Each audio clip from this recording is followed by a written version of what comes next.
India's best learning app.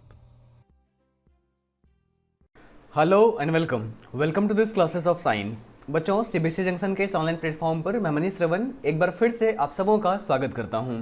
हम लोग physics को पढ़ रहे थे, जिसमें ऑप्टिक्स का second portion human I and colourful world का ये हमारा आज का लास्ट लेक्चर होगा, जिसमें हम लोग आज प्रिज्म के बारे में पढ़ेंगे पहले, एंड नेचुरल बहुत सारे ऐसे फेनोमेना को पढ़ेंगे जिसमें रिफ्रैक्शन यूज आता है। बच्चों, अपने वीडियो को पॉज करिए, कॉपी किताब निकालकर सामने बैठिए और हेडिंग लगाइए, very first thing is that prism. सबसे पहले बच्चों हम लोग क्या पढ़ने वाले हैं? आज प्रिज्म पढ़ने वाले हैं। तो आप नोट डाउन करो, हेडिंग लगाओ प्रिज्म। बच्चों ध्यान दीजिए, आप किसको बोलते हैं प्रिज्म? अगर आपसे पूछा जाए तो प्रिज्म का डेफिनेशन आपको बताना है कि ये क्या होता है। बच्चों, ये ट्रांसपेरेंट मीडियम से मिलकर बना हुआ, तीन डिफरेंट ट्रांसपेरेंट सरफेस से मिलकर बना हुआ एक ट्रायंगुलर शेप होता है, जिसमें कोई भी दो साइड पैरेलल नहीं होना चाहिए। अगर पैरेलल हो जाएगा फिर वो ग्लास स्लैब हो जाएगा रेक्टेंगुलर। हमको प्रिज्म बनाना है, तो आप इसका डेफिनेशन लिखोगे कि अ प्रिज्म, लिखिए मेरे साथ साथ, a prism is a transparent triangular, transparent भी होगा और ट्रायंगुलर शेप का भी होगा, triangular piece of material whose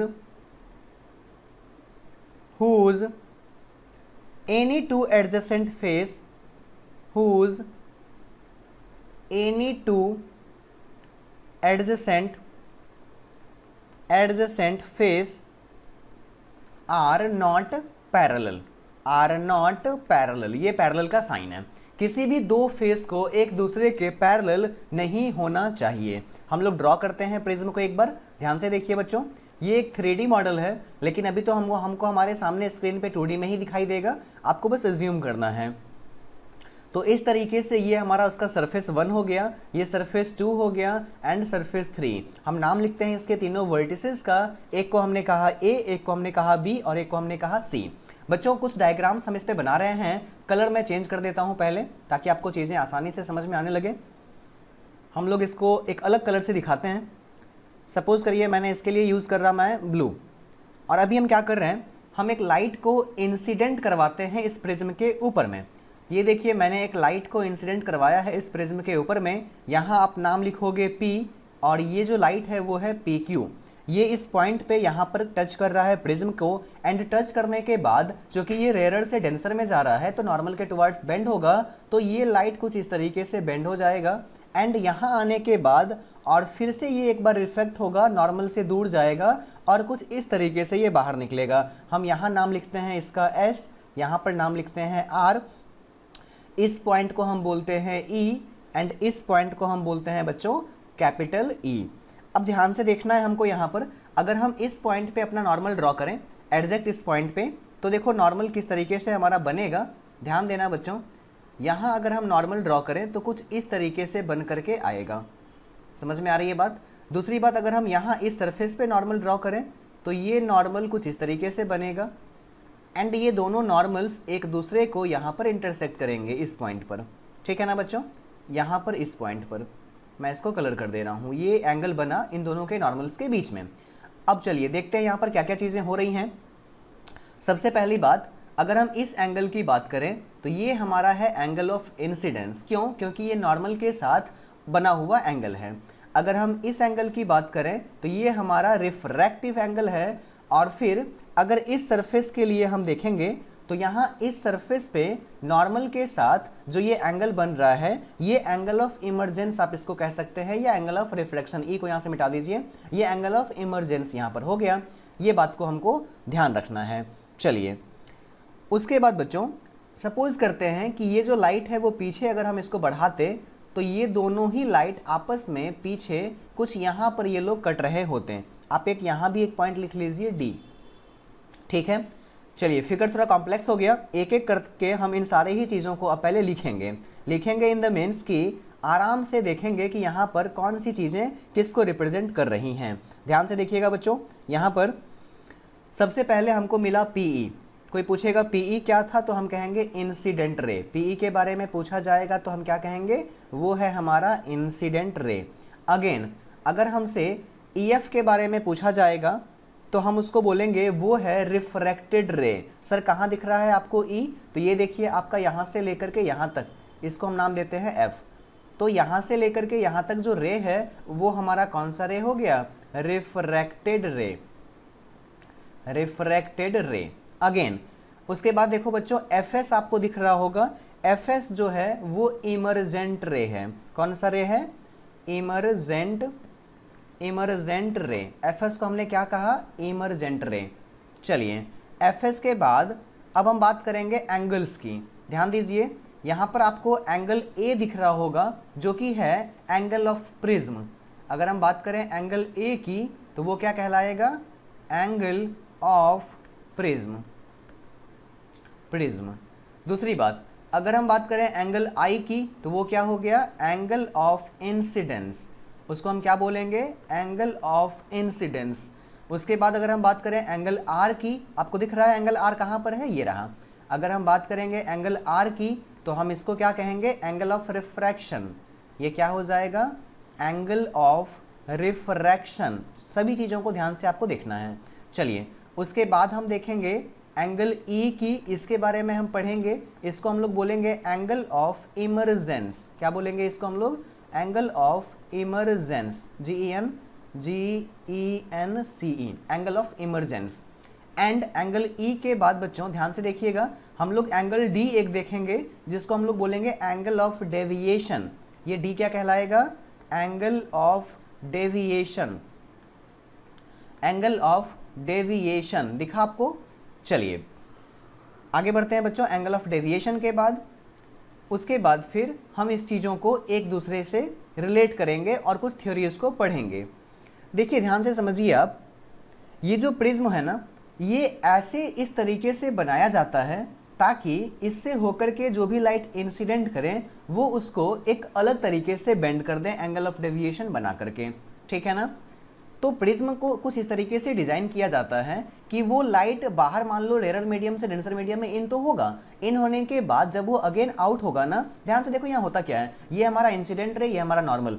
तो इस ये नॉर्मल के टुवर्ड्स झुक जाएगा, झुक गया ना, यहाँ पर जाना चाहिए था इस रास्ते से लेकिन झुक गया, बेंड हो गया। यहाँ आने के बाद फिर इसको जाना चाहिए था अपने रास्ते से, इस रास्ते से, यहाँ पर ये निकलता अपने एक अलग रास्ते से सीधे, लेकिन चूंकि नॉर्मल ये रेयर में जा रहा है तो नॉर्मल से दूर भागेगा और नॉर्मल से दूर भाग के ऐसा बन गया है। समझ में आ गई बातें। चलिए तो अभी हम लोग फिर आगे देखते हैं इसको। ये हमारा बेसिकली प्रिज्म का एक्टिविटी हुआ कि कैसे प्रिज्म से होकर के कोई लाइट आएगा और वो लाइट फिर कैसे आगे प्रोसीड ऑन होगा। चलिए नेक्स्ट जो टॉपिक हमको पढ़ना है प्रिज्म के लिए वो पढ़ना है डिस्पर्शन। तो अगला आप हेडिंग लगाओगे डिस्पर्शन, डिस्पर्शन ऑफ लाइट। आखिर लाइट का डिस्पर्सन क्या होता है, कैसे हम जानते हैं कहाँ पे लाइट का डिस्पर्सन हो रहा है, डेफिनेशन क्या है इसका। लिखिए डिस्पर्सन ऑफ लाइट बच्चों एक्चुअली एक प्रोसेस है। लिखो इसमें कि the splitting of white light into basic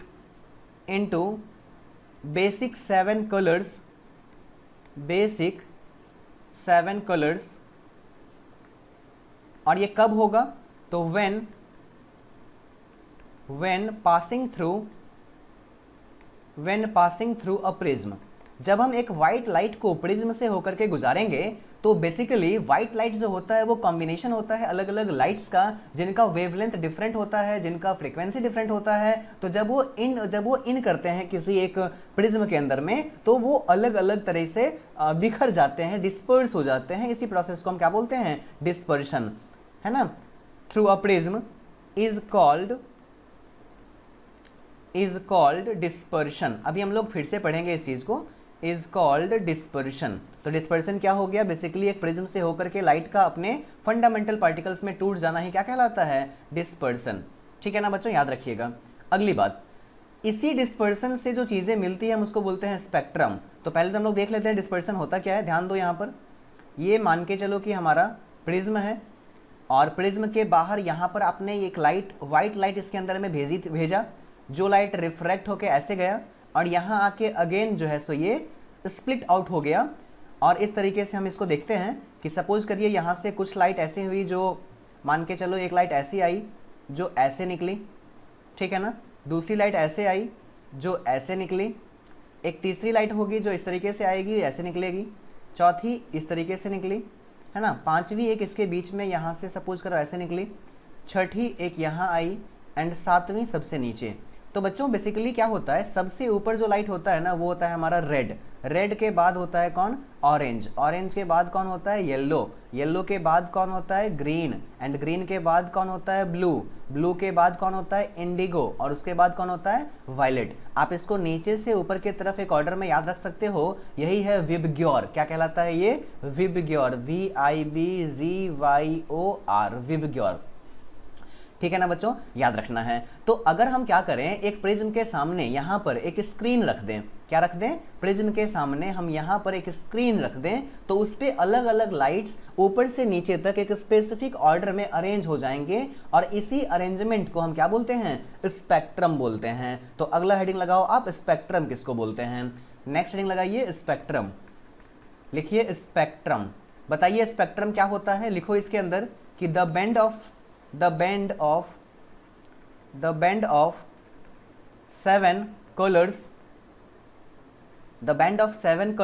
appear on the screen after dispersion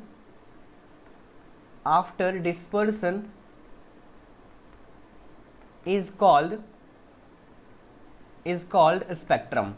basically वही जो चीज़ था ना 7 कलर्स का, उसी को हम लोगों ने क्या कहा, स्पेक्ट्रम कह दिया, ठीक है ना। कुछ बातें आप इसमें याद रखिए। सबसे पहली बात कि अगर आपसे पूछा जाएगा कि मैक्सिमम डेविएशन किसका हुआ, तो आप कहोगे मैक्सिमम डेविएशन हुआ वायलेट का। किसका हुआ, वायलेट का। होना भी चाहिए। देखो यहाँ ध्यान से, ये हमारा प्रिज्म है, लाइट आया तो रेड वाला जो है वो यहाँ गया, लेकिन वायलेट वाला सीधे यहाँ गया। सबसे ऊपर कौन था, रेड, सबसे नीचे कौन था, वायलेट। सबसे ज़्यादा कौन बेंड हुआ, तो वायलेट। सबसे कम कौन बेंड हुआ, तो रेड। अगर आपसे पूछा जाएगा कि मिनिमम डेविएशन किसका हुआ, तो उस केस में आप क्या कहोगे, रेड, याद रखोगे। अच्छा ऐसा क्यों हुआ, तो अगली बात लिखिए, क्योंकि ध्यान से देखना, जिसका डेविएशन मिनिमम हुआ उसका वेवलेंथ मैक्सिमम होगा। क्योंकि अगर आपसे पूछा जाए कि मैक्सिमम वेवलेंथ किसका था, तो आप कह दोगे सर रेड का था। देखो वेवलेंथ ज़्यादा होने से क्या होता है, जैसे मान लो कि वेवलेंथ ज़्यादा है, तो वेवलेंथ ज़्यादा है तो बीच के पार्टिकल से वो इजीली क्या हो जाएगा, क्रॉस हो जाएगा। मीडियम के हर एक पार्टिकल से वो टच नहीं कराएगा, बहुत बारी वो क्रॉस करके निकल जाएगा। तो वेवलेंथ ज़्यादा होने से डेविएशन कम होता है। यही कारण है कि रेड बहुत दूर से आपको दिख जाता है, क्योंकि उसका वेवलेंथ ज़्यादा है, बहुत कम डिस्पर्स होता है, मीडियम में लंबे दूरी तक तय होता है। जबकि अगर हम ब्लू की बात करें, वायलेट की बात करें, वेवलेंथ बहुत कम होता है, बार बार डिस्पर्स होता है, मीडियम के पार्टिकल से बार बार टकराता है और ऐसा करके अपना सारा एनर्जी डिस्ट्रॉय कर देता है। इसीलिए आपको आपका आसमान स्काई ब्लू दिखाई देता है, क्योंकि ब्लू लाइट्स सबसे ज़्यादा स्कैटर हो जाते हैं, है ना। अगर हमसे पूछा जाएगा कि मिनिमम वेवलेंथ वाला कौन होगा, तो आपको कहना है वायलेट। क्या बोलना है, वायलेट बोलना है, याद रखना है बच्चों। चलिए एक बात और लिखिए आप, यहां पर रिफ्रैक्टिव इंडेक्स भी लिख लेते हैं फटाफट से। देखो रिफ्रैक्टिव इंडेक्स कैसे डिपेंड होता था, ध्यान से देखना, बेंडिंग को ही हम लोग बोलते हैं रिफ्रैक्टिव इंडेक्स। तो जिसका डेविएशन ज्यादा होगा उसका रिफ्रैक्टिव इंडेक्स भी ज्यादा होगा, यानी रिफ्रैक्टिव इंडेक्स इसका क्या हो गया, ज्यादा हो गया। और रेड के केस में रिफ्रैक्टिव इंडेक्स क्या हो गया, कम हो गया। याद रखेंगे हम लोग इस बात को। चलिए आगे बढ़ते हैं, एक और इंटरेस्टिंग फैक्ट पढ़ते हैं बच्चों। लिखिए आप मेरे साथ साथ, लिखोगे कि आइजैक न्यूटन, अच्छा उनको सर लगा दो उनके नाम के आगे, रिस्पेक्टेड, है ना, हाँ, Sir Isaac Newton was the first person who used a glass prism to obtain the spectrum of light। Basically light के स्पेक्ट्रम को पहली बारी देखने वाले जो थे वो कौन थे, आपके न्यूटन साहब थे। चलिए हाँ, तो हमने क्या पढ़ा बच्चों कि न्यूटन भाई साहब ही वो पहले आदमी थे जिन्होंने सबसे पहले प्रिज्म से होकर के व्हाइट लाइट को गुजारा और उसको डिफरेंट टाइप के 7 कलर्स में तोड़ के दिखाया। दूसरी बात, इंपॉर्टेंट फैक्ट एक और बच्चों, इन्होंने क्या किया, सेम प्रिज्म से गुजरने के बाद लाइट को उसके सामने एक दूसरा प्रिज्म रखा और देखा कि तब क्या होता है। सपोज करिए कि इन्होंने एक प्रिज्म रखा यहाँ पर ऐसे, और इस प्रिज्म से लाइट को गुजारा, पहला प्रिज्म था ये, तो लाइट अपने बेसिक कलर्स में डिवाइड हो गया। इसके बाद इन्होंने फिर से एक प्रिज्म रखा और देखा कि अब क्या हो रहा है, और इस बारी उनको कोई नया रिजल्ट नहीं मिला। नया रिजल्ट नहीं मिला मतलब कि ये सारा कुछ फिर से वैसे ही सेम का सेम हुआ, मतलब अगेन फिर से एक स्पेक्ट्रम मिला विबग्योर का, है ना, कुछ नया रिजल्ट नहीं मिला। अब ये क्या करते हैं नेक्स्ट केस में, अब इन्होंने प्रिज्म को ही उल्टा कर दिया, मतलब एक प्रिज्म इन्होंने रखा इस तरीके से और दूसरा प्रिज्म ये रख दिया इस तरीके से। अब क्या हुआ, लाइट जो आया था ना वो अपने बेसिक 7 कलर्स में बेंड हो गया था। यहाँ पर फर्स्ट, ये सेकंड, ये थर्ड, ये फोर्थ, इन्होंने क्या देखा, ये वापस से लाइट सारे के सारे बेंड होने शुरू हो गए और निकलते समय ये सारे लाइट एक हो गए। निकलते समय सारे कैसे हो गए, एक हो गए। तो इन्होंने कहा कि एक व्हाइट लाइट प्रिज्म के वजह से 7 बेसिक फंडामेंटल कलर्स में टूटा, अगेन जब प्रिज्म को उल्टा करके रखें तो फिर से वो सातों कलर मिलके एक व्हाइट लाइट मिल गया। मतलब यहाँ भी व्हाइट लाइट था और यहाँ भी क्या था, व्हाइट लाइट था। स्क्रीन पे अगेन क्या मिला, व्हाइट लाइट मिला। तो ये इनका एक बहुत अच्छा क्या था, एक एक्सपेरिमेंट था। समझ में आ रही है बात? चलिए उसके बाद बच्चों नेक्स्ट हमको जो पढ़ना है वो पढ़ना है रेनबो। तो अगला हेडिंग आप लगाओगे रेनबो। चलिए बच्चों उसके बाद हमको जो पढ़ना है वो है रेनबो। बेसिकली रेनबो क्या है, ये कुछ नया चीज नहीं है, यहाँ भी 2 तरह के फेनोमेना एक साथ घटते हैं जिससे हमको दिखता है रेनबो। ध्यान से समझिए, अक्सर रेनबो बारिश होने के जस्ट बाद दिखाई देता है, क्योंकि बारिश के बाद पानी की कुछ बूंदें वातावरण में वैसे ही रह जाती हैं अटकी हुई। तो सपोज करिए हमारा वाटर का ड्रॉपलेट है, जब भी सन से लाइट इमिट होता है तो वो क्या होता है, पहले इस ड्रॉपलेट के अंदर जाता है। समझ में आ रही है बात? इस ड्रॉपलेट के अंदर में जाने के बाद यहाँ पर टोटल इंटरनल रिफ्लेक्शन शो होता है। मान के चलो एक लाइट आया इस तरीके से, तो ये क्या होगा, इस लाइट, ये लाइट अंदर में ऐसे करके रिफ्लेक्ट हो जाएगा। समझ में आ रही है बात? ये लाइट अंदर में क्या हो जाएगा, रिफ्लेक्ट हो जाएगा। हालांकि इंटरनल रिफ्लेक्शन मैंने आपको पढ़ाया होगा रिफ्लेक्शन वाले चैप्टर में। ध्यान दो यहाँ पर, अगर मीडियम नीचे डेंसर और ऊपर रेयरर, तो नीचे से लाइट अगर जाएगा तो वो नॉर्मल से दूर भागेगा। अगर हम इस एंगल को और बढ़ा दें तो लाइट यहाँ आया तो एकदम एग्जैक्ट इसके सरफेस पे गया, और एंगल बढ़ा देंगे तो वापस इसी में आ जाएगा। इसी को बोलते हैं रिफ्लेक्शन। यहाँ होना चाहिए था रिफ्लेक्शन, लेकिन हो क्या रहा है, रिफ्लेक्शन, जबकि सरफेस ओपेक है फिर भी क्या हो रहा है, रिफ्लेक्शन। तो वही केस क्या होता है, वाटर के अंदर में होता है। वाटर में लाइट एक बार आ तो जाता है, लेकिन ये यहाँ पर TIR के कारण, टोटल इंटरनल रिफ्लेक्शन के कारण अगेन पानी के ड्रॉपलेट्स बाहर नहीं निकल पाते हैं, रेज ड्रॉपलेट से रे बाहर नहीं निकल पाते हैं और वो इस ड्रॉपलेट के अंदर में ही रिफ्लेक्ट होते हैं। हो गए? होने के बाद जब वो इस सरफेस पे पहुंचते हैं तो यहां से फिर इनका होता है रिफ्रैक्शन, और ये ऐसे करके थोड़े से रिफ्रैक्ट होकर के हमारे आंख तक पहुंचते हैं। कहां पहुंचते हैं, हमारे आंख तक पहुंचते हैं। बच्चों यहां पर बेसिकली क्या हो रहा होता है, जब ये लाइट यहां से बाहर निकलता है तो वो रिफ्रैक्ट होकर के एक स्पेक्ट्रम बनाता है 7 कलर का, 7 डिफरेंट कलर्स का, और हमारे आंख को दिखाई देता है हमेशा यहाँ पर। इसको आप ठीक पीछे बढ़ाओगे जब, तो यहाँ पर आपको रेनबो बनता हुआ दिखाई देता है। एक्चुअली हमेशा रेनबो सन के अपोजिट डायरेक्शन में दिखता है, मतलब अगर सन यहाँ पर है तो रेनबो आपको यहाँ पर दिखाई देगा और आपके आंख का डायरेक्शन इधर होना चाहिए। आप इधर घूम के देखोगे तब आपको यहाँ पर दिखाई देगा कौन, रेनबो बना हुआ। तो बेसिकली रेनबो क्या है, यहाँ पर 2 केसेस हुए, कौन कौन से, एक तो स्पेक्ट्रम का बनना मतलब डिस्पर्सन ऑफ लाइट का होना, और दूसरा वाटर के अंदर में TIR का होना, टोटल इंटरनल रिफ्लेक्शन का होना। These 2 are the main reason behind forming rainbows. तो ये बात आपको बच्चों याद रखनी है। चलिए उसके बाद एटमॉस्फेरिक रिफ्रैक्शन। उसके बाद जो बच्चों नेक्स्ट आपको पढ़ना है रेनबो के बाद, वो पढ़ना है एटमॉस्फेरिक रिफ्रैक्शन।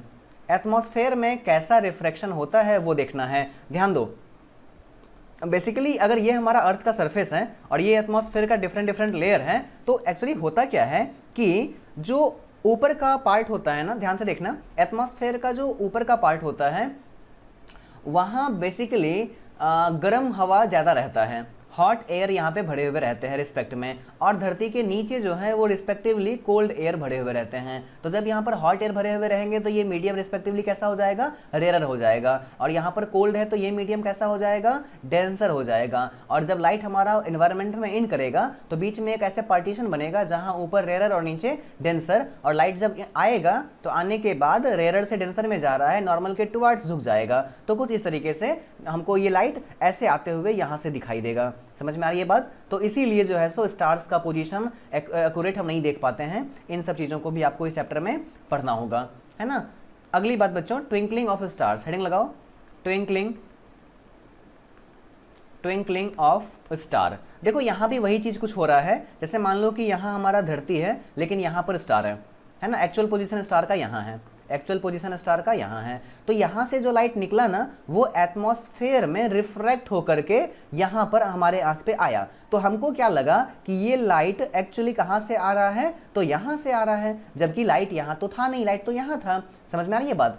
अब हमारा जो एटमॉस्फेयर है ना उसका भी डेंसिटी, उसमें भी एयर का डेंसिटी टाइम टाइम पे वेरी करते रहता है। तो अगर मान लो फिर से डेंसिटी वेरी करेगा तो अब ये ज़्यादा रिफ्लेक्ट करेगा, और जब अगली बार ज़्यादा रिफ्लेक्ट करेगा तो फिर मान लो हमारा आँख यहाँ है तो हमको ये चीज़ यहाँ से दिखाई देना शुरू हो जाएगा। समझ रहे हो? तो एटमॉस्फेयर का जो डेंसिटी है, जो रिफ्रैक्टिव इंडेक्स है, वो वेरी करता है, जिस कारण से बेंडिंग अमाउंट भी क्या होता है, वेरी होता है। अब जब लाइट बेंड ज़्यादा कर जाएगा तो ये यहाँ चलाया जाएगा, मेरे आँख पे तो गिरेगा नहीं, और जब मेरे आँख पे नहीं गिरेगा तो हमको वो दिखाई ही नहीं देगा, उसके लिए हमको यहाँ रहना पड़ेगा। समझ रहे हो? मतलब एक लाइट तुरंत तुमको दिखता है फिर बाद में नहीं दिखता है, क्यों? क्योंकि एटमॉस्फेयर का रिफ्रैक्टिव इंडेक्स बदल गया। रिफ्रैक्टिव इंडेक्स बदल जाने से रिफ्रैक्शन जो रिफ्रैक्टेड रे था वो ज़्यादा डेविएट हो गया। तो या तो कम डेविएट होगा या ज़्यादा डेविएट होगा। कम डेविएट हुआ फिर भी आंख पे नहीं आया, ज़्यादा डेविएट हुआ फिर भी आंख पे नहीं आया। इन दोनों ही केसेस में स्टार्स हमको ट्विंकल करते हुए दिखाई पड़ते हैं। तो आई होप ये सारी बातें आपको समझ में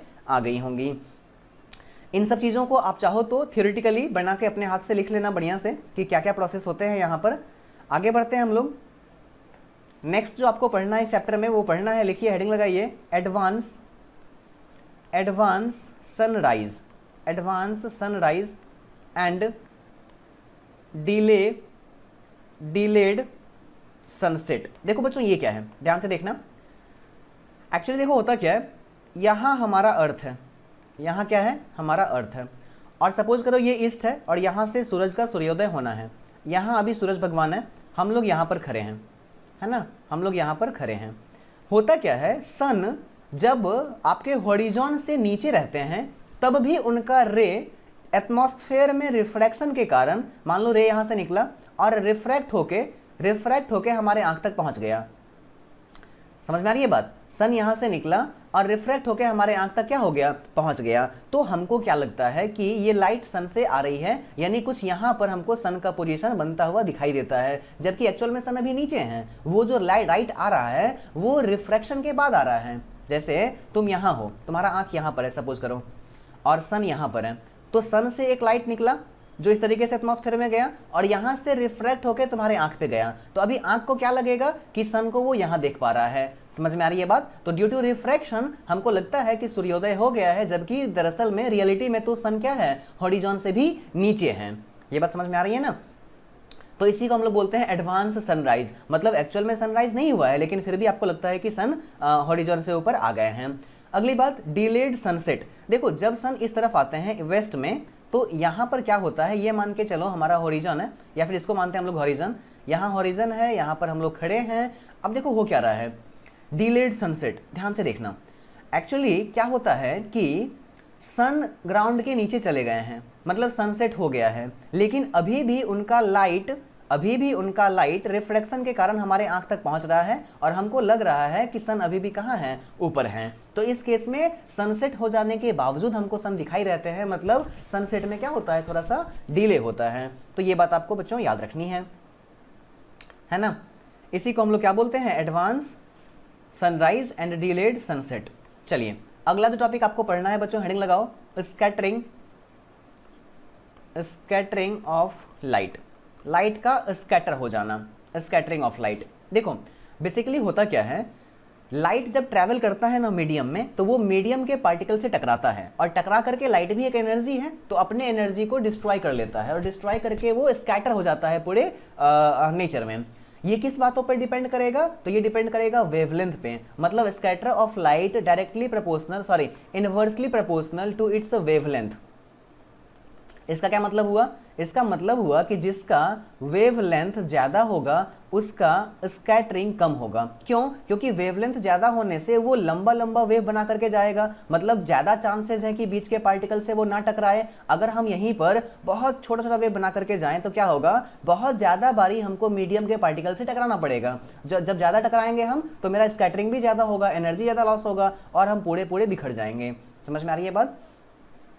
चलिए, यही कारण है कि जो रेड वाला है, ध्यान देना आप, जो हमारा रेड होता है ना, इसका वेव लेंथ क्या होता है? बहुत ज्यादा होता है, जिस कारण से इसका स्कैटरिंग बहुत कम होता है, और इस कारण से ये लॉन्ग डिस्टेंस तक हमको दिखाई देता है, और इसीलिए ट्रैफिक लाइट्स में या फिर डेंजर के साइन में रेड यूज किया जाता है। जबकि इसके जगह पर अगर हम वायलेट रखेंगे, उसका वेव लेंथ कम होता है, स्कैटरिंग ज्यादा होगा, तुरंत खत्म हो जाएगा, लंबी दूरी तक पहुंचेगा ही नहीं, और इसीलिए पूरे आकाश में केवल यही सबसे ज्यादा क्या होता है? स्कैटर होता है, और हमको आकाश नीला दिखाई देता है। समझ में आ रही है बात? चलिए बच्चों, उसके बाद कुछ क्वेश्चंस आपके एनसीईआरटी में पूछे गए हैं, मैंने आपको पहले बता दिए हैं ये कि आपके स्काई को ब्लू क्यों हम लोग देख पाते हैं, क्योंकि स्कैटरिंग ऑफ लाइट जो होता है वो बहुत ज्यादा होता है, ये बात रखिएगा, है ना। एक बात और आप लिख लीजिए टिंडल इफेक्ट में नोट करके कि the scattering of light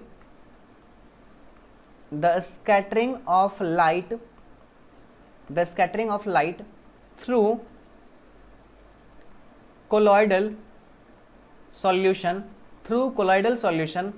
is called